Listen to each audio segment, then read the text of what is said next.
नमस्कार बच्चों, मैं लक्ष्मी गोस्वामी राजस्थान सरकार व वेदांता की CSR इनिशिएटिव ई कक्षा में आप सभी का स्वागत करती हूं, जिसके टेक्निकल पार्टनर है मिशन ज्ञान। बच्चों, यहां पर हम पढ़ रहे हैं हमारी पाठ्य पुस्तक सृजन का गद्य भाग। तो आज हम जो अध्याय करने वाले हैं वह है अध्याय 13, जो डॉक्टर भीमराव अंबेडकर के द्वारा लिखा गया है और जिसका नाम है सफल प्रजातंत्र के लिए आवश्यक बातें।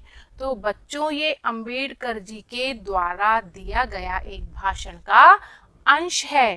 तो आज हम इसका ही अध्ययन करने वाले हैं। तो सबसे पहले हम डॉक्टर भीमराव अंबेडकर का परिचय जान लेते हैं।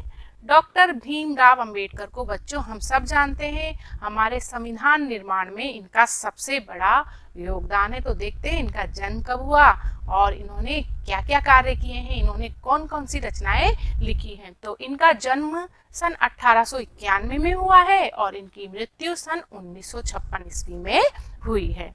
ये भारतीय संविधान के निर्माण में अभूतपूर्व योगदान कर देने वाले महान नेता हैं। तो इनका जो जन्म है वो मध्य प्रदेश के एक छोटे से गांव महू में हुआ था। मध्य प्रदेश के छोटे से गांव महू में। आपके पिता का नाम रामजी मालोजी सकपाल और माता का नाम भीमा बाई था। कई सामाजिक और वित्तीय बाधाओं का मुकाबला इन्होंने जीवन भर किया है, क्योंकि ये खुद भी एक दलित वर्ग से थे। तब इनकी स्थिति समाज में ज़्यादा अच्छी नहीं थी। तो इन्होंने बहुत सारे संघर्ष अपने जीवन में किए हैं, फिर भी शिक्षा प्राप्त करके अपना नाम इन्होंने अमर किया है। इन्होंने शैक्षिक उन्नति करते रहे, लगातार ये बाधाओं से नहीं घबराए और ये डॉक्टरेट तक की उपाधि इन्होंने प्राप्त की है। उन्होंने जातिगत भेदभाव का डटकर विरोध किया। जो भेदभाव इन्होंने यहाँ पर बचपन में सहन किया था, फिर बड़े होने पर उसका बड़ा विरोध इन्होंने यहाँ पर किया है और समता मूलक समाज और प्रजातांत्रिक मूल्यों की स्थापना में विशेष योगदान इन्होंने दिया है। स्वतंत्र भारत के प्रथम कानून मंत्री थे ये और संविधान के प्रारूप को संसद में स्वीकृत कराने वाले विद्वान भी यही थे। इनकी जो प्रमुख कृतियां हैं उनको हम एक बार देख लेते हैं। The caste in India, their mechanism, genesis and development, the untouchables, who are the Shudras, Buddha and his Dhamma, thoughts on linguistic states, the problem of the rupee, evolution of provincial finance in British India, the rise and fall of the Hindu women, annihilation of caste आदि। तो ये इनकी रचनाएं। तो इनकी जो संपूर्ण रचनाएं, संपूर्ण जो इनका साहित्यिक वाङ्मय है, उसको भारत सरकार के कल्याण मंत्रालय द्वारा बाबा साहब अंबेडकर संपूर्ण वाङ्मय के नाम से 21 खंडों में प्रकाशित करवाया गया है। तो इनके द्वारा जो भाषण दिया गया है उसके अंश को ही हम आज यहाँ पर पाठ के रूप में पढ़ेंगे। तो आप अपनी पुस्तकों को खोलकर मेरे साथ साथ पढ़ना और समझना। तो मैं पढ़ती हूँ। सफल प्रजातंत्र के लिए आवश्यक बातें। सफल प्रजातंत्रवाद के लिए आवश्यक शर्तें। तो सबसे पहले हम इस शब्द को समझ लेते हैं कि प्रजातंत्र क्या होता है। जो जनता के द्वारा चुने हुए प्रतिनिधि हैं उनको शासन करने का अधिकार होता है, वह किसमें होता है? प्रजातंत्र में होता है। तो यहाँ पर ये सरकार 5 वर्ष के लिए चुन ली जाती है। तो हम इसको पढ़ते हैं। यह स्वीकृत मत है कि प्रजातंत्रवादी शासन व्यवस्था में जो सत्तारूढ़ हैं, सत्तारूढ़ जो सत्ता संभालते हैं, उन्हें प्रत्येक 5वें वर्ष लोगों के पास जाना चाहिए और उनसे पूछना चाहिए कि क्या उनकी सम्मति में वे इस योग्य हैं कि उन्हें सत्तारूढ़ रहने दिया जाए, ताकि वे उनके हितों का संरक्षण कर सकें, उनके सौभाग्य को बना सकें और उनकी रक्षा कर सकें। तो यहाँ पर लेखक ये कहना चाहते हैं कि जो प्रजातंत्र शासन व्यवस्था है उनको कौन चुनती है? उनको जनता ही चुनती है। तो उनको जनता को ये अधिकार होना चाहिए कि वह अपने सत्तारूढ़ दल से जवाब तलब कर सकें। तो यहाँ पर जो सत्तारूढ़ हैं उनको क्या करना चाहिए? उनको प्रत्येक 5वें वर्ष जनता के पास जाना चाहिए और उनसे पूछना चाहिए कि क्या वे अब इस योग्य हैं कि वह आगे भी शासन कर सके, ताकि वो क्या कर सके? जनता के हितों का संरक्षण कर सकें और उनके सौभाग्य को बना सकें और उनकी रक्षा कर सके। प्रजातंत्र का केवल इतने से ही संतोष नहीं होता कि प्रत्येक 5वें वर्ष सरकार की रोकथाम की जा सके और इस बीच के समय में कोई सरकार को कुछ भी न कह सुन सके। तो अभी तक जो हमारे शासन व्यवस्था है प्रजातंत्रवाद है, लेकिन वहां पर क्या होता है कि प्रत्येक 5वें वर्ष चुनाव हो जाते हैं, लेकिन उन 5 वर्षों के बीच में हम सरकार का कोई निषेध नहीं कर सकते। तो यहाँ पर लेखक कह रहे हैं कि इसमें संतोष नहीं रखना चाहिए, इस व्यवस्था में हल्का सा कोई परिवर्तन होना चाहिए। प्रजातंत्रवाद चाहता है कि न केवल 5 वर्ष की समाप्ति पर सरकार का निषेध किया जा सके, बल्कि ऐसी भी व्यवस्था होनी चाहिए कि सरकार के विरुद्ध किसी भी समय और तुरंत निषेधात्मक कार्रवाई की जा सके। लेखक कह रहे हैं कि 5 वर्ष के लिए जिस दल को हमने सत्ता के लिए चुन लिया है, तो उसका केवल यही नहीं कि 5 वर्ष बाद ही उसको हटाया जा सके, ऐसी व्यवस्था भी होनी चाहिए कि उसका बीच में ही निषेध किया जा सके, उस पर कोई निषेधात्मक कार्रवाई की जाए। यदि सरकार ठीक से कार्य नहीं कर रही है तो ऐसी व्यवस्था होनी चाहिए कि उसको बीच में भी हटाया जा सके। अब यदि आपको मेरे कहने का आशय स्पष्ट हो तो प्रजातंत्रवाद का मतलब है कि किसी भी आदमी को सदैव शासन करते रहने का अधिकार नहीं। यहाँ पर प्रजातंत्रवाद का असली उद्देश्य क्या है कि किसी भी एक शासक को या दल को सदैव शासन करने का अधिकार नहीं होना चाहिए, फिर तो वो राजतंत्र ही हो गया। यह शासन करने का अधिकार लोगों की स्वेच्छा पर निर्भर करता है। उस अधिकार को लोकसभा भवन में ही चैलेंज किया जा सकता है। तो सरकार चलाए या न चलाए, उसका अधिकार किसको होना चाहिए? सिर्फ जनता की इच्छा पर ही निर्भर होना चाहिए। आप देखिए कि विरोधी पक्ष का होना कितना आवश्यक है। विरोधी पक्ष के होने का मतलब है कि सरकार, तो यहाँ पर विरोधी पक्ष कौन है कि जब हम सरकार चुनते हैं तो एक दल की सरकार बनती है जिसको बहुमत प्राप्त होता है, और जिसको बहुमत प्राप्त नहीं होता है वह सब सदस्य किस में आ जाते हैं? विरोधी दल में आ जाते हैं। तो यहाँ पर लोकसभा में क्या होते हैं? 2 पक्ष होते हैं, एक सत्ता पक्ष होता है और एक विरोधी पक्ष होता है। तो यहाँ पर लेखक कह रहे हैं कि विरोधी पक्ष के होने का मतलब है कि सरकार हमेशा हथौड़े के नीचे रहती है। अब यहाँ पर हथौड़े के नीचे कैसे रहती है सरकार? क्योंकि शासन व्यवस्था में एक सत्तारूढ़ दल होता है तो दूसरा एक विपक्षी दल भी होता है। तो सरकार जो भी कार्य करती है उन सब की देखरेख कौन करता है? वह विरोधी दल करता है। वह ध्यान रखता है कि कौन सा कार्य सरकार ने सही किया है और कौन सा कार्य सरकार ने गलत किया है। तो गलत नीतियों को वह रोकने की कोशिश भी करता है। तो इसलिए यहाँ पर कहा गया है कि सरकार हमेशा हथौड़े के नीचे रहती है, वो अपनी मनमानी वहां पर नहीं कर सकती। जो लोग सरकारी पार्टी में नहीं हैं, उन लोगों की दृष्टि में भी प्रत्येक सरकारी कार्य का औचित्य सिद्ध होना चाहिए। अब यहाँ पर लेखक ये कहना चाहते हैं कि एक तो दल होता है सत्तारूढ़ दल और एक होता है विरोधी दल। तो जो लोग सरकारी पार्टी में नहीं हैं, जिसकी सरकार है उसकी पार्टी में जो लोग नहीं हैं या उनके अनुयायी नहीं हैं, तो उनका जितना भी सरकारी कार्य है वह भी बिना पक्षपात के होना चाहिए, जबकि ऐसा नहीं होता है।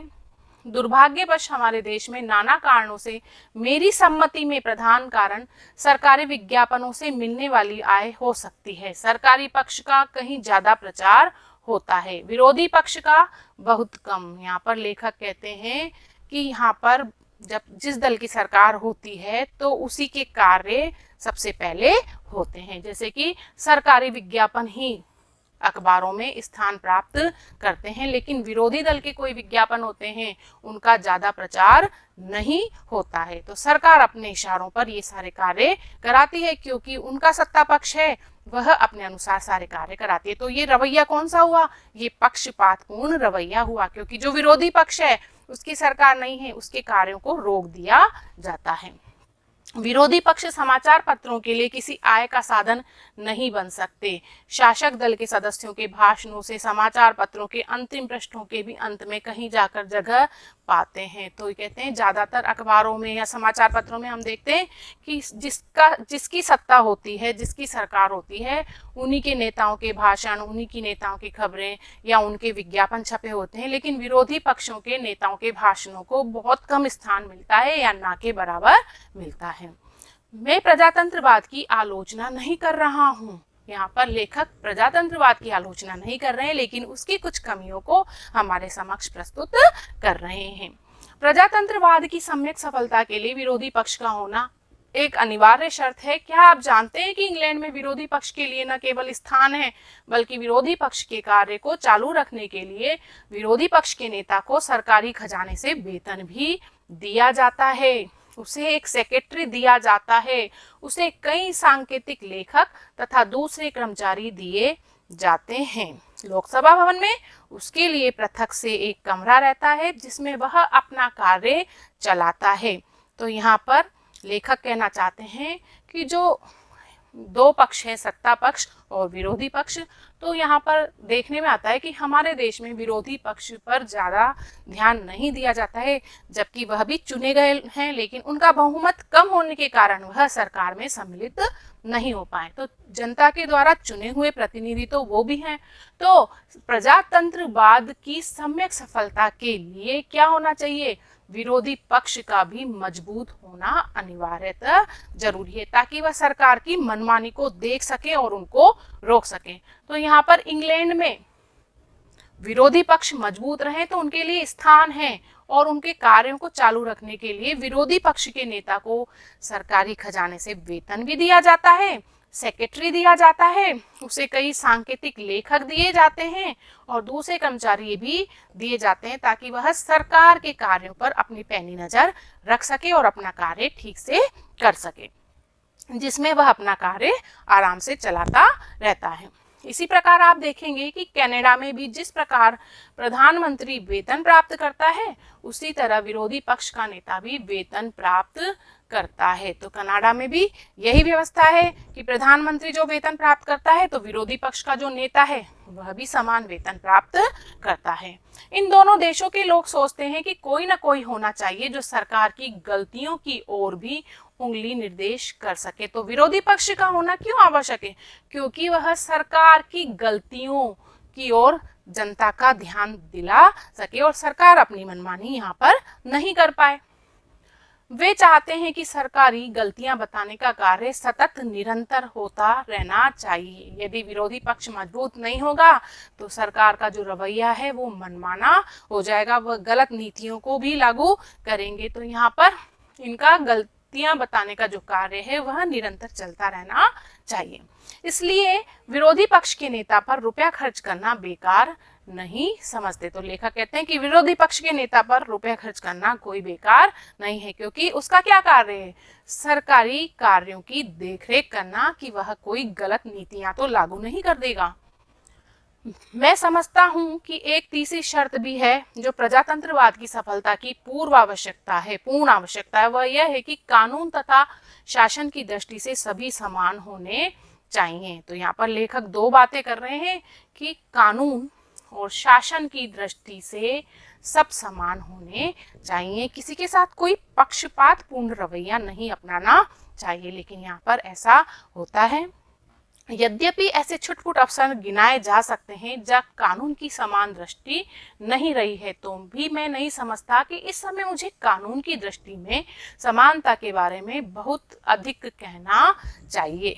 लेकिन शासन की दृष्टि में समानता की बात महत्वपूर्ण है। आप में से बहुत से लोगों के लिए संभव है कि या तो ऐसी घटनाएं याद कर सकें या ऐसी घटनाओं की कल्पना कर सकें जबकि शासनारूढ़ पार्टी अपनी पार्टी के सदस्यों के हित में ही शासन करती प्रतीत हुई हो। तो यहाँ पर लेखक का व्यंग्य यहाँ पर किस पर है? जो सत्तारूढ़ दल होता है वह अपने पार्टी के सदस्यों या अपने मिलने जुलने वाले लोगों का ज़्यादा भला करते हैं, उनमें उनकी वह कानून की दृष्टि में भी सहायता करते हुए नजर आते हैं, उनके गलत तरीकों को भी वह सही ठहराते हुए नजर आते हैं। कुछ भी हो, मैं इस प्रकार की कितनी ही घटनाएं याद कर सकता हूँ। आप कल्पना करें कि एक कानून है जो कहता है कि कोई भी आदमी बिना लाइसेंस के किसी विशेष वस्तु का व्यापार नहीं कर सकता। कानून क्या कहता है कि बिना लाइसेंस के किसी वस्तु का व्यापार नहीं किया जा सकता। तो कानून में बहुत सारी बातें निर्धारित होती है कि जिनके कानून से आगे हम नहीं जा सकते। लेकिन क्या होता है देश में, क्योंकि कानून सबके लिए एक समान है, कानून तो सबके लिए समान होता है, चाहे वह सत्तारूढ़ दल हो, चाहे वह विरोधी दल हो, चाहे कोई जनता ही क्यों ना हो। इसलिए कोई भी उस कानून पर आपत्ति नहीं उठा सकता है। तो ये बात तो हम सब जानते हैं कि हम कानून से ऊपर कभी भी नहीं जा सकते। उस कानून विशेष में कहीं कुछ भी पक्षपात नहीं है। लेकिन हम एक कदम आगे जाएं और देखें कि जब कोई आदमी किसी अफसर या मंत्री के पास किसी वस्तु विशेष का व्यापार करने के लिए लाइसेंस मांगने जाता है, जब व्यक्ति के कार्य पूरे नहीं होते, क्योंकि कानून के हिसाब से चलें तो आप अपना जो सही तरीका अपनाएंगे उसके हिसाब से आपको लाइसेंस मिल जाना चाहिए। तो लोग क्या करते हैं, अपनी पहचान के लिए अफसर के पास जाते हैं या मंत्री के पास जाते हैं। मैं नहीं जानता, लेकिन लगता है कि एकदम संभव है कि मिनिस्टर सबसे पहले उसकी टोपी की ओर देखे। तो लेखक यहाँ पर कह रहे हैं टोपी की ओर देखें। अब कौन सी टोपी, क्या हर व्यक्ति टोपी पहनता है? नहीं, यहाँ पर वह मंत्री देखेगा कि जो व्यक्ति उसके पास अपना काम निकलवाने आया है वह उसकी टोपी का रंग देखेगा, मतलब वह किस दल का है, वह अपनी ही पार्टी का आदमी है या किसी दूसरी पार्टी का आदमी है, वह किस रंग की टोपी पहने हुए है। तो यहाँ पर इससे मतलब यह है कि वह उसके दल का है या किसी अन्य दल का है। यदि यह ऐसी टोपी पहने हुए है कि जो उसे अच्छी नहीं लगती, अच्छी नहीं लगती से यही तात्पर्य है कि दल का वो नहीं है, तो वह उसके कार्य नहीं करेगा या उसके कार्यों को रोक देगा। और यदि मंत्री की कोई अपना खुद का पहचान का व्यक्ति है या उसके ही दल का कोई व्यक्ति है तो उसके कार्यों को वो नहीं रोकेगा, उस पर अपनी मोहर लगा देगा या उसके लिए आगे अभिशंसा करेगा कि इसका कार्य नहीं रोका जाए। तो ये हो गया ना पक्षपातपूर्ण रवैया। उसे निश्चय हो जाता है कि वह उसकी पार्टी का आदमी है। तो यहाँ पर मंत्री क्या देखता है, कार्य करने से पहले वह देखता है कि वह जिस व्यक्ति का कार्य कर रहा है वो उसकी पार्टी का ही होना चाहिए। अब एक दूसरा आदमी जाता है जो दूसरी तरह की पोशाक पहने हुए है। दूसरी तरह की पोशाक पहनने का मतलब यहाँ पर क्या है कि वो दूसरी पार्टी का आदमी है या दूसरी पार्टी का है। वह मिनिस्टर पहले आदमी को लाइसेंस दे देता है, पहले आदमी को जो उसकी पार्टी का है उसको लाइसेंस दे देता है, दूसरे को इनकार कर देता है, दूसरे को मना कर देता है। क्यों मना कर देता है? क्योंकि वह उसकी पार्टी का नहीं है। तो बच्चों, ये भेदभाव तो हम अपने देश में आए दिन देखते ही हैं। जब किसी दल की सरकार बनती है तो उसके जो अनुयायी होते हैं, उस दल के जो लोग होते हैं, वो कहते हैं कि अब मजा आ गया, अब तो हमारे काम जल्दी जल्दी बन जाएंगे। या किसी विरोधी दल की सरकार बन जाए तो फिर दूसरे दल के अनुयायी परेशान होते हैं कि अब हमारे काम कैसे होंगे। तो यहाँ पर ये व्यवस्था तो प्रजातंत्र में होनी ही नहीं चाहिए। शासन की दृष्टि में दोनों आदमी लाइसेंस लेने के समान रूप से अधिकारी हैं। किसी सुविधा विशेष का दिया लिया जाना एक छोटी सी बात है और इसका प्रभाव संभवतः थोड़े से लोगों पर ही पड़ता है। तो कहते हैं कोई सुविधा अपने दल के व्यक्तियों को दी जाए छोटी सी, तो कोई बड़ी बात नहीं है और छोटे से समूह पर भी इसका असर पड़ेगा। अब हम एक कदम और आगे बढ़ें और देखें कि जब ऐसा भेदभाव शासन में प्रविष्ट हो जाता है तब क्या होता है। तो लेखक यहाँ पर कहते हैं अन्य भी बहुत सारी बातें होती हैं कि जब ऐसा भेदभाव शासन में प्रविष्ट हो जाता है तो क्या क्या होता है।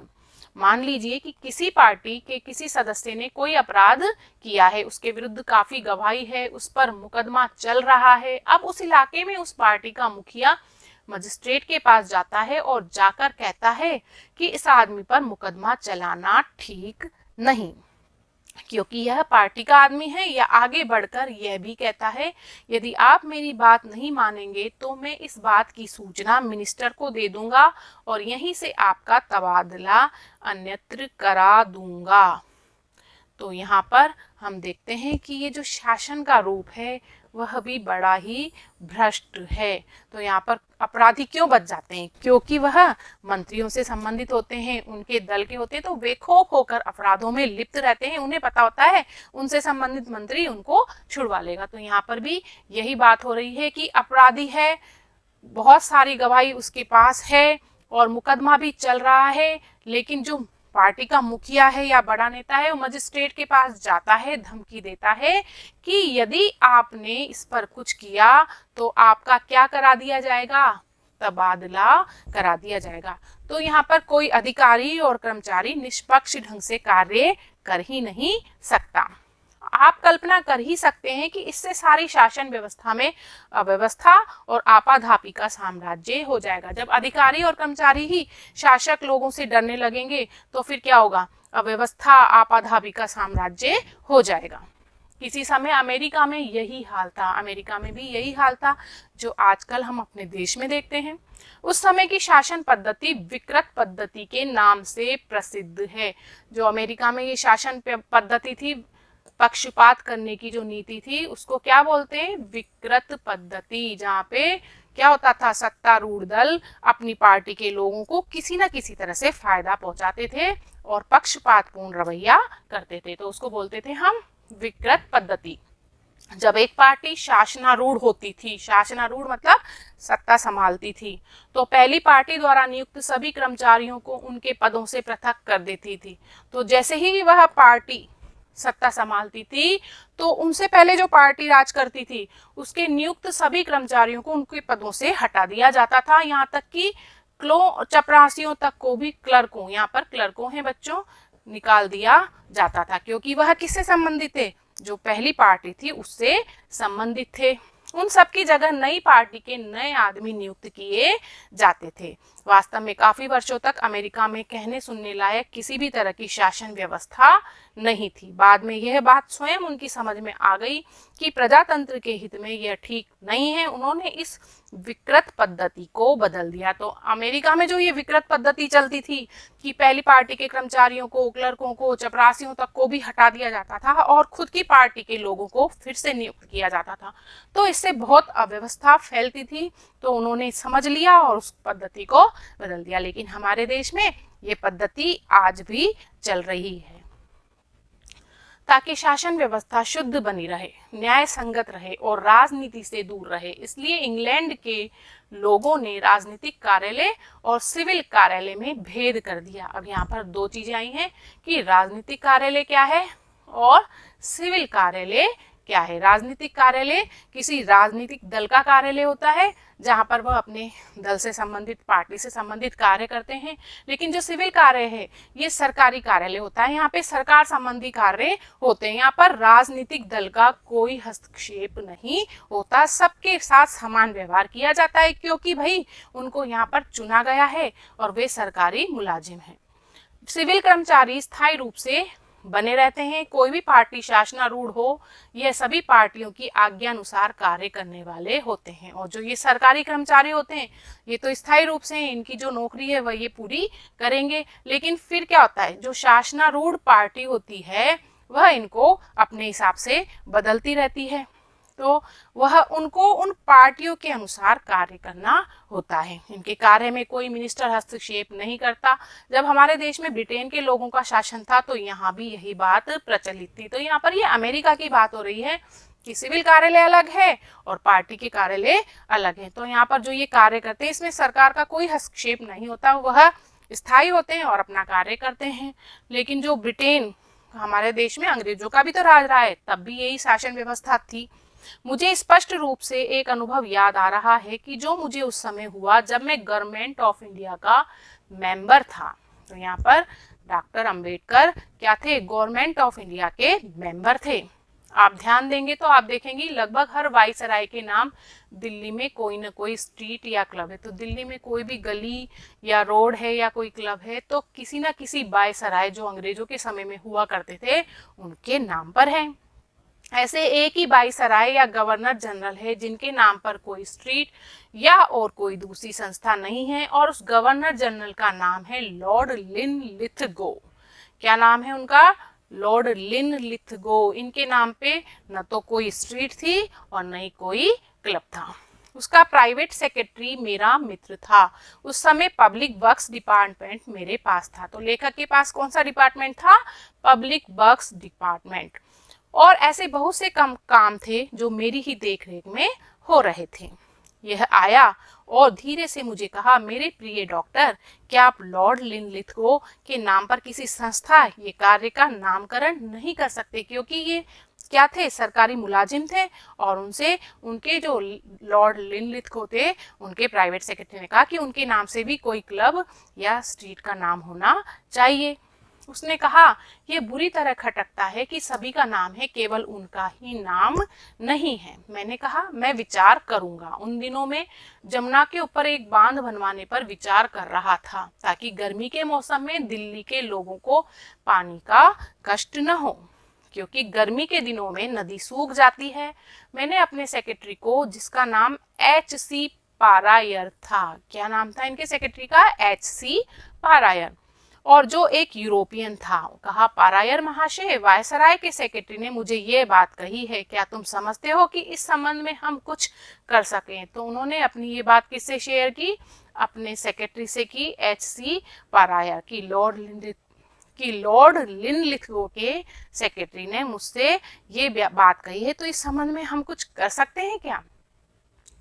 आप क्या समझते हैं कि उसने उत्तर दिया होगा? उसका जवाब था, महोदय, हम ऐसा नहीं करना चाहिए। आज मुझे लगता है कि किसी का ऐसा उत्तर देना असंभव प्राय है, क्योंकि मिनिस्टर के खिलाफ तो हम अब जा ही नहीं सकते।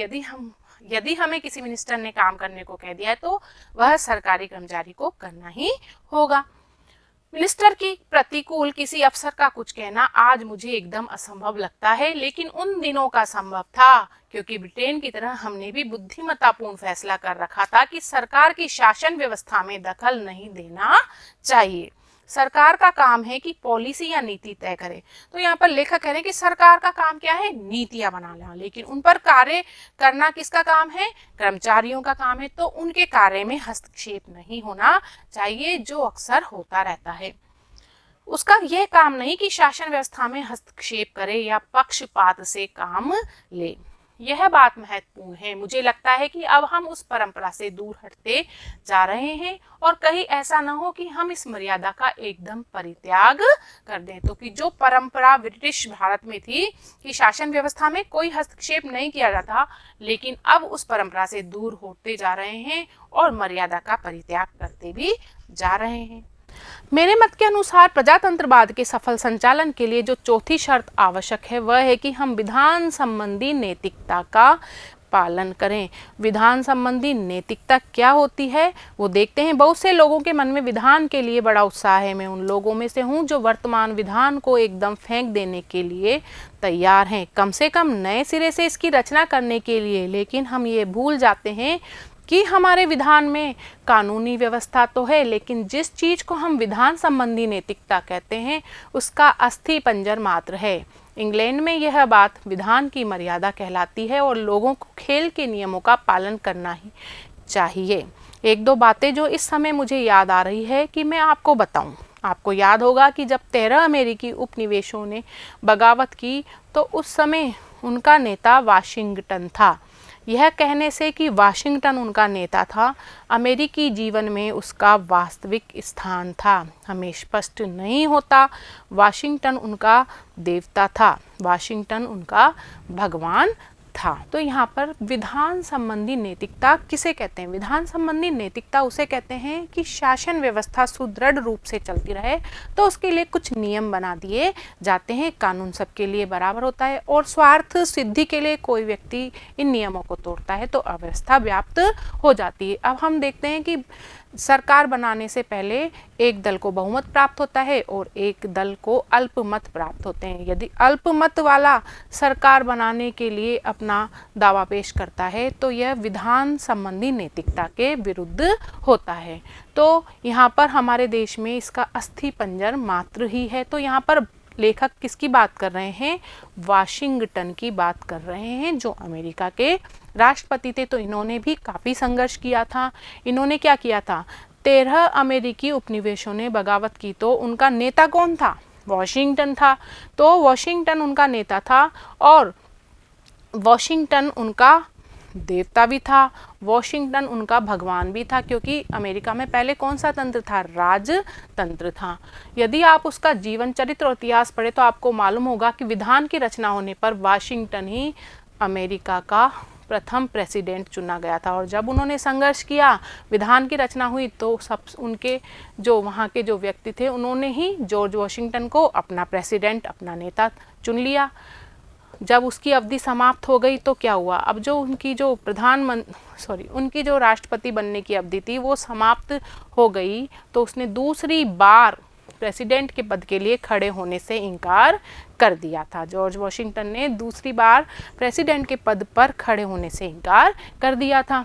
मुझे इसमें कुछ भी संदेह नहीं है कि यदि वॉशिंगटन 10 बार भी प्रेसिडेंट पद के लिए खड़ा हुआ होता तो वह हर बार सर्वसम्मति से निर्विरोध चुना जाता, लेकिन दूसरी बार उसने खड़ा होने से इनकार कर दिया। जब उससे इसका कारण पूछा गया तो उसका उत्तर था, प्रियवर, आप भूल गए हैं कि हमने इस विधान को किस उद्देश्य की पूर्ति के लिए बनाया है। हमने ये विधान इसलिए बनाया है कि हम कोई वंश परंपरागत राजा नहीं चाहते थे, हम कोई पैतृक शासन व्यवस्था नहीं चाहते थे, हम कोई अनन्य शासक या डिक्टेटर भी नहीं चाहते थे। यदि इंग्लैंड के राजा की अधीनता त्याग कर आप लोग इस देश में आकर भी मुझको ही प्रतिवर्ष प्रतिकाल विभाग अपना प्रेसिडेंट बनाए रहने लगेंगे, मेरी ही पूजा करने लगेंगे, तो आपके सिद्धांतों का क्या होगा।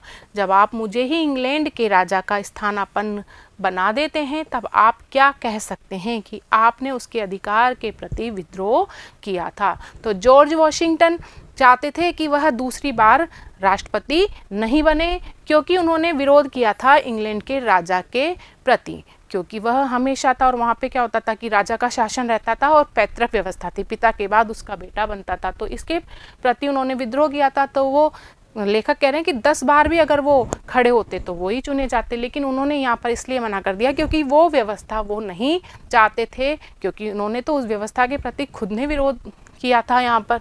तो हम देखते हैं कि जॉर्ज वॉशिंगटन जो करते थे वह आज के नेता नहीं करते हैं। तो हम यहाँ पर देखते हैं कि जॉर्ज वॉशिंगटन ने जो किया वह आज के नेता नहीं करते हैं। वह तो 5 साल के बाद भी दोबारा खड़े होना चाहते हैं, कभी हार मानना ही नहीं चाहते। जब वो हट जाते हैं तो वो अपने बेटों को शुरू कर देते हैं।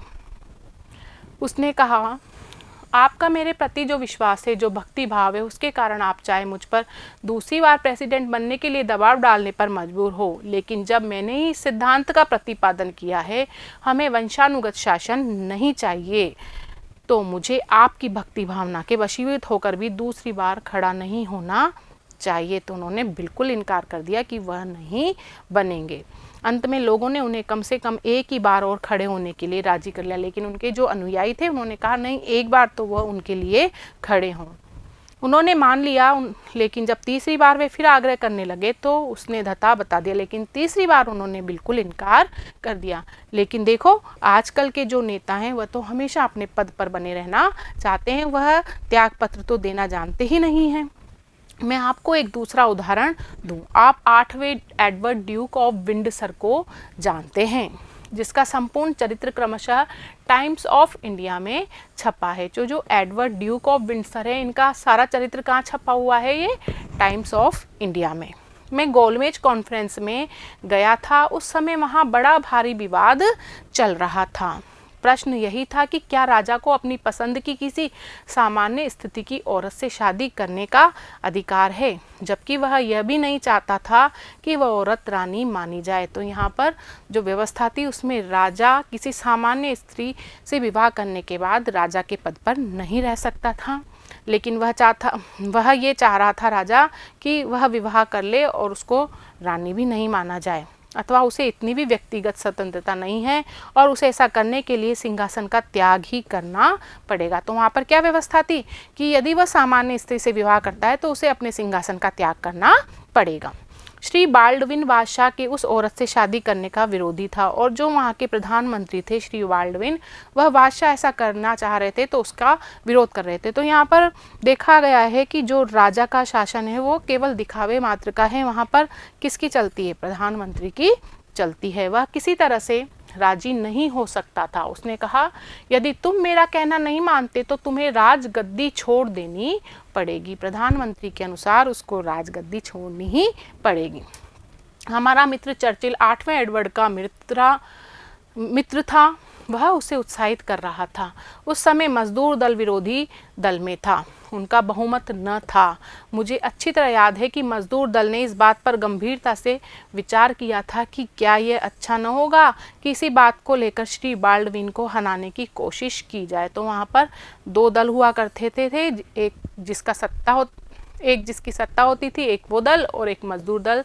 उस समय वो विरोधी दल था, क्योंकि राजा के प्रति वफादार होने के कारण अनुदार दल के बहुत से लोग उनका साथ देने के लिए तैयार हो सकते थे। तो वहाँ पर दो दल थे, एक तो अनुदार दल था जो राजा का पक्ष लेते थे, और एक उदार दल था जो मजदूरों का पक्ष लेते थे। तो मजदूर दल है ना, वहाँ क्या कर रहे थे, प्रधानमंत्री का विरोध कर रहे थे कि हो सकता है उन्हें भी इस कारण पसंद किया जाए और उनको आगे बढ़ने का चांस मिले।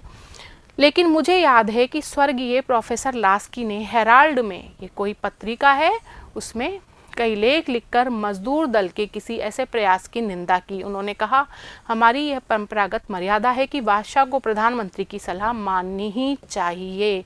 तो वहाँ पर उस देश की जो मर्यादा थी, वहाँ की जो परंपरा थी, वो क्या थी कि प्रधानमंत्री की सलाह राजा को माननी ही होगी। यदि हम इस प्रश्न को खड़ा करके श्री बाल्डविन को हरा देंगे तो ऐसा करना हमारी गलती होगी।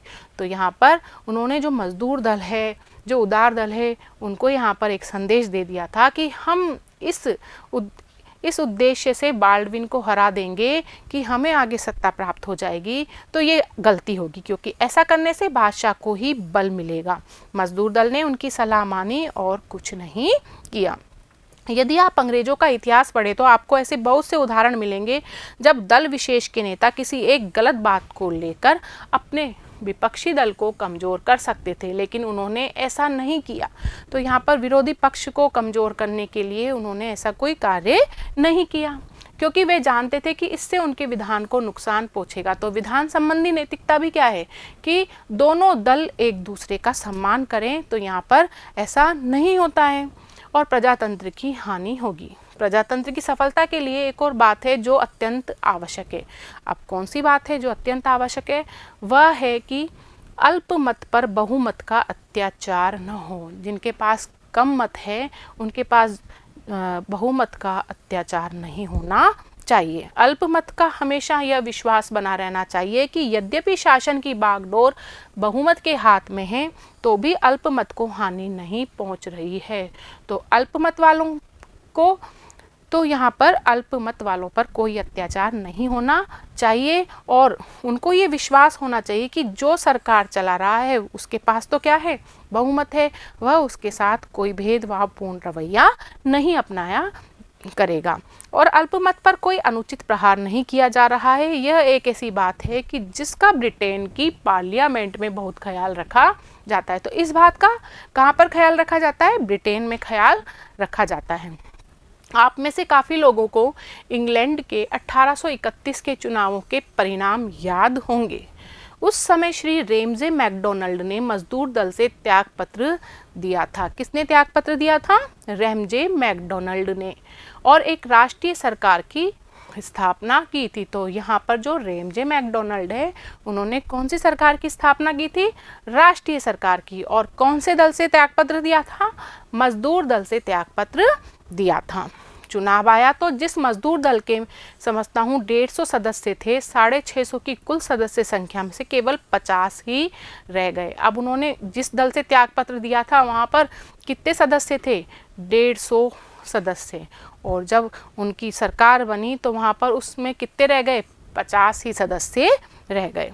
श्री बाल्डविन प्रधानमंत्री बने तब मैं वहीं था, लेकिन मैंने एक बार भी कहीं यह नहीं सुना कि मजदूर दल के इन 50 जनों के अल्पमत ने, जो कि अनुदार दल के बहुमत की तुलना में बहुत ही अल्पमत नहीं। अब अनुदार दल की जो संख्या थी वो 650, उसमें से 50 सिर्फ मजदूर दल के थे। तो मजदूर दल तो बहुत अल्पमत था और 600 जिनकी संख्या थी अनुदार दल की वो तो बहुत ज़्यादा थी, लेकिन फिर भी उन्होंने उनके साथ कोई भेदभाव नहीं किया।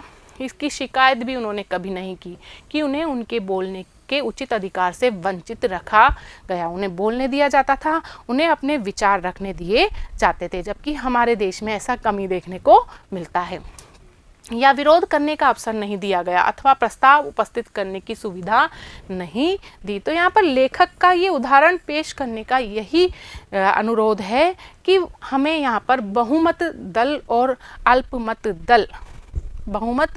अल्पमत में एक सामंजस्य रखना चाहिए। अल्पमत वालों को अपने विचार रखने की स्वतंत्रता होनी चाहिए, उन्हें उचित अधिकार देने चाहिए, उन्हें बोलने का अवसर देना चाहिए और विरोध करने का भी उनको अवसर देना चाहिए, और कोई भी प्रस्ताव वो रख सकें उनका अवसर उनको देना चाहिए। अब जरा आप अपनी पार्लियामेंट की ओर देखें। ये जो विरोधी पक्ष के लोग लगातार निंदा का प्रस्ताव या कार्य स्थगित करने का प्रस्ताव लाते रहते हैं। विरोधी पक्ष के लोग निंदा का प्रस्ताव या कार्य स्थगित करने का प्रस्ताव क्यों लाते हैं? क्योंकि उन्हें सरकार की कुछ नीतियां पसंद नहीं आती, तो उन्हें रोकना चाहते हैं। तो रोकने के लिए वह क्या करते हैं? निंदा का प्रस्ताव लाएंगे या कार्य स्थगित करने का प्रस्ताव लाएंगे। तो उनका क्या होता है?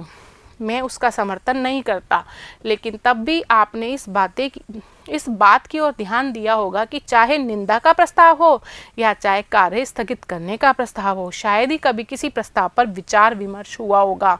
तो विरोधी पक्ष पर कोई ध्यान यहाँ पर नहीं दिया जाता। मुझे इससे काफ़ी आश्चर्य हो रहा है कि जब मैं ब्रिटेन की पार्लियामेंट के वाद विवाद की रिपोर्ट पढ़ता हूँ तो मुझे एक अवसर नहीं दिखाई देता जब अध्यक्ष ने किसी कार्य के स्थगित करने के प्रस्ताव पर विचार करने की अनुमति न दी हो। यहाँ पर विरोधी पक्ष का कोई बोलेगा तो उसको वहाँ का जो अध्यक्ष है, लोकसभा का अध्यक्ष या जो भी अध्यक्ष होता होगा, वह क्या करेगा? विचार प्रस्तुत करने की अनुमति ही प्रदान नहीं करेगा। हाँ, यदि सरकारी आज्ञा ही हो तो दूसरी बात है। जब मैं बम्बई विधानसभा की सदस्य था तो हमारे मित्रों में से कुछ श्री मोरारजी, श्री मुंशी, खरे और दूसरे कुछ लोग सत्तारूढ़ थे। उन्होंने एक भी बार किसी काम रोको प्रस्ताव पर चर्चा नहीं होने दी। उन्होंने विरोधी पक्ष को मौका नहीं दिया। या तो हमारे मित्र श्री मावलकर, ये लोकसभा अध्यक्ष थे, उस समय अध्यक्ष थे, उसे विधान राम कहकर सहायक हो जाते थे, या जैसा उन्होंने स्वीकार किया मिनिस्टर विरोध कर देते थे। आप जानते हैं कि जब एक मिनिस्टर विरोध कर देता है तब क्या करना होता है। तो मिनिस्टर के विरोध के आगे कोई नहीं बोल सकता। जब एक मिनिस्टर विरोध कर देता है तो भी आदमी काम रोको प्रस्ताव लाता है। उसमें जो भी नियमित संख्या होती है तदनुसार 30 या 40 हस्ताक्षर उपस्थित करने पड़ते हैं। तो काम रोको प्रस्ताव के लिए बहुत सारे लोगों का बहुमत यहाँ पर आवश्यक होता है। यह हो सकता है कि यदि सरकार इस बात का निश्चय कर ले कि वह ऐसे सब काम रोको प्रस्ताव जो ऐसे लोगों की ओर से उपस्थित किए जाते हैं, 4, 5, 6 जैसी अल्पसंख्या में लोकसभा के सदस्य हैं, तो अल्पमत रखने वाली जातियों या वर्गों का कभी भी ऐसा अवसर न मिलेगा कि वे अपनी भावनाओं की अभिव्यक्ति कर सके। तो हम यहाँ इस पैराग्राफ से यही समझ सकते हैं कि बहुमत को लोग यहाँ पर इस पैराग्राफ से हम यहाँ पर ये समझ सकते हैं कि बहुमत वाले दल को अल्पमत वाले दल के बहुमत वाले दल को अल्पमत वाले दल का ध्यान रखना चाहिए। उनकी बातों का अनावश्यक विरोध नहीं करना चाहिए। इसका परिणाम क्या होता है? इन अल्पमतों में से इस प्रकार की विधान विरोधी विद्रोही भावना पैदा होने लगती है। यदि उनकी बातों पर ध्यान नहीं दिया जाता तो फिर इनमें क्या होती है? विद्रोही भावना पैदा होने लगती है। तो फिर प्रजातंत्र का कोई अर्थ नहीं रह जाता। इसलिए यह आवश्यक है कि बहुमत कोई ऐसा काम न करे जिससे अल्पमत के प्रति उसका निरंकुश व्यवहार कहा जा सके। तो सामंजस्य रूपी व्यवहार यहाँ पर रखना चाहिए, क्योंकि ये अल्पमत हो सकता है आने वाले समय में बहुमत हो जाए, फिर वो अपना उससे बदला लेगा, तो यहाँ पर सामंजस्य स्थापित नहीं हो पाएगा। मैं एक ही बात कहूँगा और उसके बाद अपना भाषण बंद कर दूँगा। मैं समझता हूँ कि प्रजातंत्र की सफलता के लिए आवश्यक है समाज नैतिक नियमों का पालन करे। समाज में जो नैतिक नियम है उसका पालन होना चाहिए। कुछ ऐसा हुआ है कि राजनीति शास्त्र के आचार्यों ने शायद प्रश्न के इस पहलू पर कभी विचार ही नहीं किया है। तो राजनीति में नैतिकता का ध्यान अक्सर रखा ही नहीं जाता है, जबकि क्या कहा जाता है कि नैतिकता का पालन किया जाए।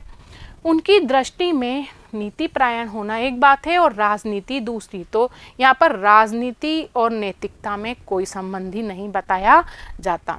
आप राजनीति सीख सकते हैं लेकिन नीति के विषय में कोरे अज्ञानी बने रह सकते हैं। तो यहाँ पर लेखक व्यंग्य कर रहा है कि जो राजनीतिक होता है, जो राजनीतिज्ञ होता है, वह नीति संबंधित बातें नहीं कर सकता। मानो राजनीति बिना नीति के ही सफल हो सकती है, क्योंकि कहते हैं ना राजनीति में सब चलता है, छल कपट आदि। मुझे तो यह एक आश्चर्य में डालने वाली स्थापना मालूम होती है जो प्रजातंत्र में होता क्या है। हम एक स्वतंत्र सरकार में प्रजातंत्र की चर्चा प्रायः करते हैं। स्वतंत्र सरकार से हमारा क्या अभिप्राय होता है? इसका मतलब है कि जीवन के विशाल क्षेत्र में लोग बिना कानून के हस्तक्षेप के अपना रोज का कारोबार चला सकते हैं, और यदि कानून बनाना पड़े तो कानून बनाने वाले का यह विश्वास है कि वह समाज विशेष इतना सदाचार परायण अवश्य होगा कि उसमें उस कानून का पालन हो सके। तो यहाँ पर लेखक यही कहते हैं कि जो भी कानून बनाया जाए उसका पालन करें और सब आगे बढ़ें, लेकिन यहाँ पर पालन किया ही नहीं जाता, क्योंकि यहाँ पर सत्ता पक्ष ही सबसे भ्रष्ट होता है। वह अपराधियों को नहीं रोकता है। यदि अपराधी उनके दल के हैं तो फिर वह पक्षपातपूर्ण रवैया अपनाते हैं। जिस एक आदमी ने प्रजातंत्र के इस पहलू पर भी ध्यान दिया है वह मैं समझता हूँ कि लास्की महाशय है। तो किसने ध्यान दिया है इस पर? लास्की ने। नैतिकता वाली बात पर इन्होंने ध्यान दिया है। अपने एक ग्रंथ में उन्होंने स्पष्ट किया है कि ईसाई कानून के अनुसार कोई यहूदी बच्चा अपने माता पिता की जायदाद का उत्तराधिकारी नहीं हो सकता था, किसी और कारण से नहीं, केवल इस कारण से कि वह यहूदी था। तो यहूदी लोगों के लिए एक कानून बनाया गया था कि वह अपने माता पिता की जायदाद का उत्तराधिकारी नहीं हो सकता था, क्योंकि वो यहूदी है, ईसाई नहीं था।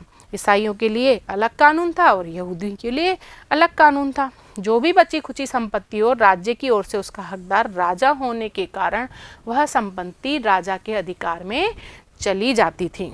राजा को यह सब अच्छा लगता था, वह प्रसन्न था। जब किसी मृत यहूदी की संतान अपना प्रार्थना पत्र लिए राजा के पास पहुंचती थी तो राजा उनके मृत पिता की जायदाद में से थोड़ा सा कुछ उनको दे देता था और शेष अपने लिए रख लेता था। लेकिन जैसा मैंने कहा कि कभी किसी अंग्रेज ने यहूदियों की मदद नहीं की, तो यहाँ पर अंग्रेजों के लिए अलग कानून था, उनको अपनी पिता की संपत्ति में से अधिकार मिलता था, लेकिन यहूदियों को कोई अधिकार नहीं था कि उनको उनकी पिता की संपत्ति में से कुछ मिले। पिता की मृत्यु के बाद वह अधिकार किसके पास चला जाता था?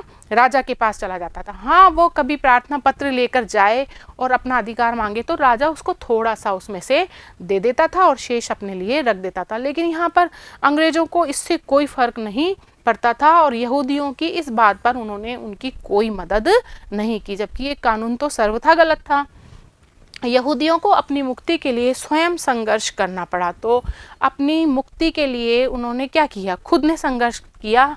यहाँ पर रहने वाले ईसाइयों ने, अंग्रेजों ने उनकी कोई सहायता इसमें नहीं की। सार्वजनिक अंतरात्मा के होने या न होने का यह एक उदाहरण है। अब यहाँ पर सार्वजनिक अंतरात्मा किसे कहते हैं कि यदि किसी पर अन्याय हो रहा है तो हमें क्या करना चाहिए? हमें उसका साथ देना चाहिए, बिना भेदभावपूर्ण हमें उसके साथ होना चाहिए और अन्याय का विरोध यहाँ पर करना चाहिए। इसी को हम सार्वजनिक अंतरात्मा कहते हैं। सार्वजनिक अंतरात्मा उस अंतरात्मा को कह सकते हैं कि जो हर अन्याय को देखकर विचलित हो उठती है। यदि किसी दूसरे के ऊपर अन्याय हो रहा है तो हम उससे विचलित हो जाएं और हम भी उसका विरोध करें। लेकिन यहाँ पर समाज में क्या होता है? यदि सामने वाले व्यक्ति के ऊपर अन्याय हो रहा है तो हम चुप हो जाते हैं। यदि हमसे संबंधित वो नहीं है तो हम कुछ भी नहीं बोलते हैं और खड़े होकर तमाशा देखते हैं। लेकिन यदि हम उसका साथ देते हैं और विरोध करते हैं तो वो सार्वजनिक अंतरात्मा होती है। यह इस बात की परवाह नहीं करती कि उस अन्याय का शिकार किसे होना पड़ रहा है। इसका मतलब हुआ कि चाहे उसे व्यक्तिगत रूप से उन अन्याय से कष्ट होता हो या न होता हो, जो कोई भी उस अन्याय का भाजन हो, उसे उस अन्याय से, यहाँ पर अन्याय आएगा, मुक्ति दिलाने के लिए उसके कंधे से कंधा मिलाकर खड़ी हो जाती है। तो सार्वजनिक अंतरात्मा में जहाँ भी अन्याय हो रहा है तो व्यक्ति हमेशा अन्याय से पीड़ित व्यक्ति के साथ खड़ा हुआ नजर आएगा। आप अफ्रीका का उदाहरण लें, एकदम ताज़ा उदाहरण। वहाँ पर लोग कष्ट पा रहे हैं, वे भारतीय हैं, तो वहाँ पर रंग भेद नीति है। तो जो काले लोग हैं वहाँ पर उन पर अत्याचार किए जाते हैं। तो वहाँ पर भारतीय भी हैं, इस कष्ट से पीड़ित हैं। क्या नहीं है, श्वेत चमड़ी वालों को कुछ असुविधा नहीं है। तो वहाँ पर सबसे ज़्यादा सुविधाएं किनको प्राप्त है, जो सफ़ेद हैं, जो गोरे हैं, अंग्रेज हैं, उनको सुविधाएं प्राप्त हैं, लेकिन जो रंग से काले हैं उनको कोई सुविधा प्राप्त नहीं है। तो भी रेवरेंड स्कॉट, तो यहाँ पर ये एक व्यक्ति हैं रेवरेंड स्कॉट हैं, जो स्वयं श्वेत चमड़ी वाला है, ये खुद गोरे हैं, खुद अंग्रेज हैं। अंग्रेजों को तो वहाँ पर सब सुविधाएं प्राप्त हैं और जो काले लोग हैं उनको सुविधाएं प्राप्त नहीं है, लेकिन फिर भी वो उनके लिए संघर्ष कर रहे हैं। तो ये सार्वजनिक अंतरात्मा का एक उदाहरण है। इस अन्याय के विरुद्ध अपनी पूरी ताकत खर्च कर रहा है। कौन सा व्यक्ति है, रेवरेंड स्कॉट, जो अंग्रेज होते हुए, क्यों, इन्हें तो सब सुविधाएं प्राप्त है, वो क्यों लड़े, लेकिन फिर भी वो लड़ रहा है अन्याय के विरुद्ध। तो इसमें सार्वजनिक अंतरात्मा का वास है। पिछले दिनों मैंने पढ़ा कि बहुत से लड़के लड़कियों ने, जो स्वयं श्वेत जातियों के ही हैं, दक्षिण अफ्रीका में भारतीयों के संघर्ष में भाग लिया है। तो बहुत सारे जो अंग्रेज आज के युवा हैं, युवतियां हैं, वह अब इस संघर्ष में भाग ले रही है। तो ये सार्वजनिक अंतरात्मा का एक उदाहरण हो गया। यही सार्वजनिक अंतरात्मा कहलाती है। मैं कोई ऐसी बात नहीं कहना चाहता कि आपको व्यर्थ चोट पहुँचे, लेकिन कभी कभी मैं सोचता हूँ कि हम कितने भुलक्कड़ हैं। हम दक्षिण अफ्रीका की चर्चा बार बार करते हैं। मैं अपने मन में सोचता रहा कि हम जो दक्षिण अफ्रीका की पृथक्करण की नीति के विरुद्ध इतना हाय हल्ला मचाते हैं, जानते हैं कि हमारे हर गांव में दक्षिण अफ्रीका है, हमारे हर गांव में ये भेदभाव होता आया है। यहाँ पर क्या होता है, गांव में एक उच्च वर्ग होता है, एक दलित वर्ग होता है। तो उच्च वर्ग के लोग दलित वर्ग का शोषण करते हैं। तो यहाँ पर बहुत अच्छी बात की है लेखक ने कि हर गांव में, भारत में ही दक्षिण अफ्रीका है। हम वहाँ की बातों पर बड़ा हल्ला मचाते हैं, लेकिन यहाँ हमारे देश में ये हर गाँव में हो रहा है। वहाँ हमें केवल जाकर उसे देखने की ज़रूरत है। गांव में दक्षिण अफ्रीका है, लेकिन तब भी मैंने शायद ही किसी को देखा हो जो स्वयं दलित वर्ग का न हो, लेकिन तब भी दलित वर्ग का पक्ष लेकर उठ खड़ा हो। तो यहाँ पर लेखक कह रहे हैं कि दलित वर्ग का यदि शोषण किया जाता है तो अन्य व्यक्ति उसके लिए कुछ भी नहीं करते हैं। तो ये यहाँ पर सार्वजनिक अंतरात्मा का अभाव बताते हैं। लेकिन ऐसा नहीं है बच्चों, महात्मा गांधी ने दलित वर्ग के लिए बहुत कुछ किया है, महात्मा बुद्ध ने किया है, कबीर ने किया है। तो बहुत सारे महापुरुष हैं जिन्होंने दलित वर्गों के उत्थान के लिए कार्य किए हैं। क्या, क्योंकि यहाँ सार्वजनिक अंतरात्मा नहीं है। यदि यही होता रहा तो हम अपने में और अपने भारत में ही कैदी बने रहेंगे। अल्पमत वाले जो इस अन्याय के तले पिस रहे हैं, बहुमत वालों से कभी किसी प्रकार की सहायता न प्राप्त करेंगे जिससे वे इस अन्याय से मुक्त हो सकेंगे। इन सब में भी विद्रोह की भावना बढ़ती है, जिससे फिर प्रजातंत्रवाद को खतरा पैदा हो जाता है। तो जब यहाँ पर सार्वजनिक अंतरात्मा का अभाव होता है, बहुमत वाले अल्पमत वालों पर ध्यान नहीं देते हैं या उच्च वर्ग के निम्न वर्गों का शोषण करते हैं, तो क्या पनपता है, विद्रोह की भावना पनपती है, जो प्रजातंत्रवाद के लिए एक बहुत बड़ा जो कुछ मैंने कहा वह कोई ऐसे पिटे पिटाए स्थिर सिद्धांत नहीं है जिनका किसी राजनीति शास्त्रज्ञ ने आविष्कार किया है। तो लेखक के ये स्वयं के विचार हैं, कोई सिद्धांत नहीं है। लेखक ने अपने जीवन में जो अनुभव किए हैं उन्हीं को भाषण के रूप में प्रस्तुत किया है। ये उनका अपना दर्द है। भिन्न भिन्न देशों के राजनीतिक इतिहासों का अध्ययन करने से मेरे अपने मन पर जो संस्कार पड़ा, ये सब उसी का चित्र मात्र है। तो उन्होंने विभिन्न देशों के राजनीतिक इतिहासों को देखा है और उन्होंने यहाँ पर हमको बताया भी है। हम लोग भी नहीं जानते थे, वो आज हमने इस पाठ में सीखा है। मेरा विश्वास है कि प्रजातंत्र को बनाए रखने के लिए ये अत्यंत आवश्यक शर्तें हैं। तो यहाँ पर उन्होंने जो बातें बताई है प्रजातंत्र को बनाए रखने के लिए, ये सारी आवश्यक शर्तें हैं। तो बच्चों, आज ये पाठ पूर्ण होता है। अब हम अगले वीडियो में इससे संबंधित प्रश्न उत्तरों को करेंगे। तब तक के लिए धन्यवाद।